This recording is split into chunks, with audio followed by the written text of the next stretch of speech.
तमगा लानत इसके ऊपर होना चाहिए। इन्होंने पाकिस्तान का जिस शख्स ने इतना नुकसान किया है, ये उस ज़हनियत का इंसान है, ये अपनी कमीनगी की वजह से भी और अपने तमाम मामलात जिस किस्म के इसने किए, तो खुदा के लिए इसको दूर कर दो हमसे, इसको बर्दाश्त नहीं कर सकते। और रात के 10:30 बजे इसने फैसला सुनाया। जब शैतान इंसाफ की कुर्सी पे बैठ जाए तो वो तो गॉडली ड्यूटी परफॉर्म नहीं कर सकता। ये वो शैतान था। पेंडुलम की स्विंग बदलते देर नहीं लगती, तब्दीली आने वाली है और वक्त बताएगा कि ये तमाम आर्टिकल 6 कॉन्स्टिट्यूशन के अंदर ट्रायल हो गए।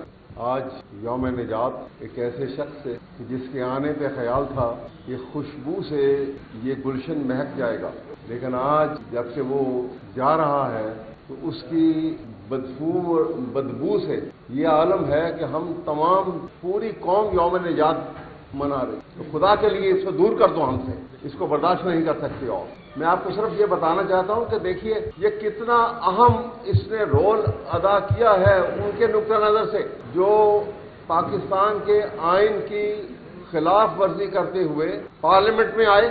पाकिस्तान के आइन का प्रेम्बल क्या है? Sovereignty lies with Allah to be exercised by the people of Pakistan through its chosen representatives. और ये स्टोलन मैंडेट के ऊपर झूठे ओथ लेकर पार्लियामेंट में आए और फैसिलिटेट करने वाला कौन था? काजी फायजी साहब। आपको याद होगा जब ये इलेक्शन सिंबल का मैटर था, रात के एक दिन बाकी था, आगे इलेक्शन होने वाले थे, रात के 10:30 बजे इसने फैसला सुनाया ताकि आपके पास वक्त ना हो कि उसको आगे चैलेंज कर सके। पूरी कोशिश की कि ये एज पार्टी खत्म हो जाए,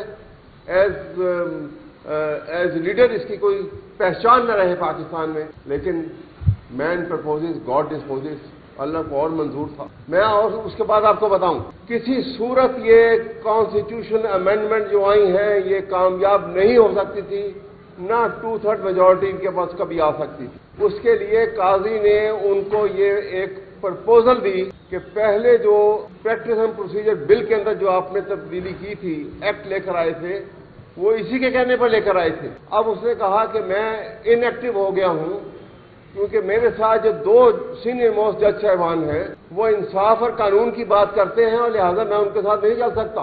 मैं अपनी मर्जी का बेंच नहीं बना सकता। उन्होंने कहा क्या करें? उन्होंने कहा ऐसे करो, एक ऑर्डिनेंस निकालो फौरन। और आपने देखा कि घंटों के अंदर एक ऑर्डिनेंस आ गया। पार्लियामेंट इन सेशन थी, ऑर्डिनेंस आ गया और ऑर्डिनेंस में ये लिखा गया कि चीफ जस्टिस के साथ 2 सीनियर मेंबर, 1 सीनियर मेंबर, 1 उनकी चॉइस का कोई जज, इस तरह से 3 मेंबर की कमेटी बनेगी और वो फैसला करेगी। और जो ही ये ऑर्डिनेंस आया, 1 घंटे के अंदर अंदर काजी फायजी साहब ने एक कमेटी बना दी जिसमें काजी फायजी साहब थे, जिसमें वो थे मंसूर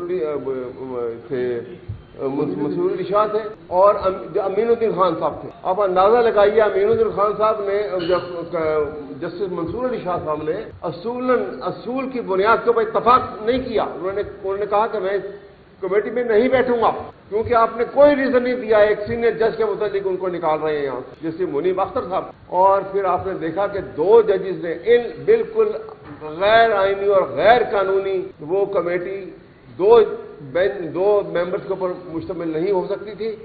उसी वक्त जो उनका प्लान था, एक लार्जर बेंच 5 रुकनी बेंच का ऐलान कर दिया गया कि आर्टिकल 63A की रिव्यू पिटीशन सुनेंगे वो।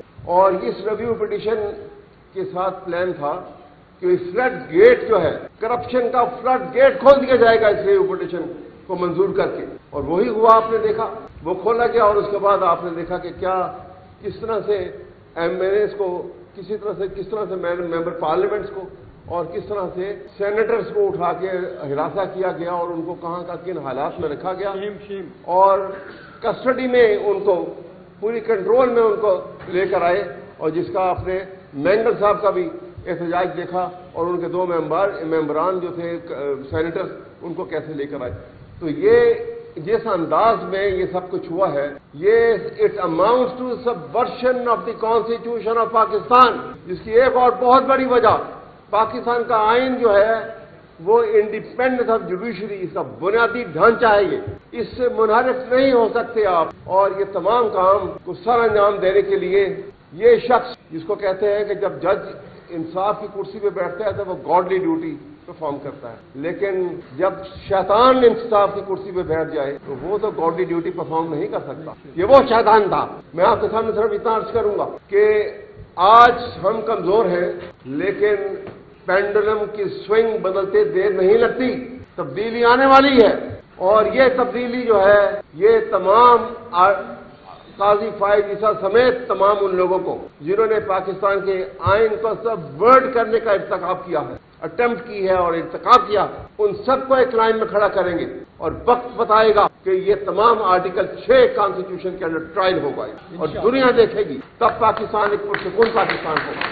जब इनका ये केस चल रहा था, मैं बड़े 2 लफ्जों में बताऊंगा आप, जब ये लार्जर बेंच बैठ के आर्टिकल 63A का इन्होंने प्रोसीडिंग शुरू की, एक मौजिज मेंबर ऑफ द बार, एक सीनियर आदमी जिनका नाम था मुस्तफीन काजमी साहब, वो वहां खड़े हुए, उन्होंने कहा कि जनाबे वाला, आपके खिलाफ तो चीफ जस्टिस के लार्जर बेंच में फैसला आ चुका है कि इमरान खान से मुतल्लिका कोई भी मैटर जो होगा, कोई मामलात होंगे जो पीटीआई के जिसमें इन्वॉल्वमेंट है, आप नहीं सुन सकते, आप उठ जाए यहाँ के। इतना कहने का उसको वो सजा दी गई, पुलिस को बुलाया गया कि इसको उठा के ले जाओ यहाँ से। अदालत बड़ी कोर्ट से उसको उठा के ले गए और इतना तशद्दुद करवाया गया इसके कहने के ऊपर पुलिस से कि उनको हॉस्पिटलाइज करना पड़ा। उनकी आंख अभी तक जो है, शायद उनकी आंख की बनाई है या नहीं है, इतना तशद्दुद किया गया एक एजेड आदमी के ऊपर। ये उस ज़हनियत का इंसान है, ये अपनी कमीनगी की वजह से भी और अपने तमाम मामला जिस किस्म के इसने किए, तो मैंने सही दिया था कि ये जो है तमगा लानत इसके ऊपर होना चाहिए। इन्होंने पाकिस्तान का जिस शख्स ने इतना नुकसान किया है, ये नुकसान की तलाफी जो है वक्त करेगा, लेकिन सजा देकर करेगा और इंशाअल्लाह सजा मिलेगी इनको, अल्लाह की अदालत में जो मिलेगी, लेकिन पाकिस्तान की अदालत में, लीगल फर्टर्निटी की अदालत में सजा मिलेगी और सख्त सजा मिलेगी।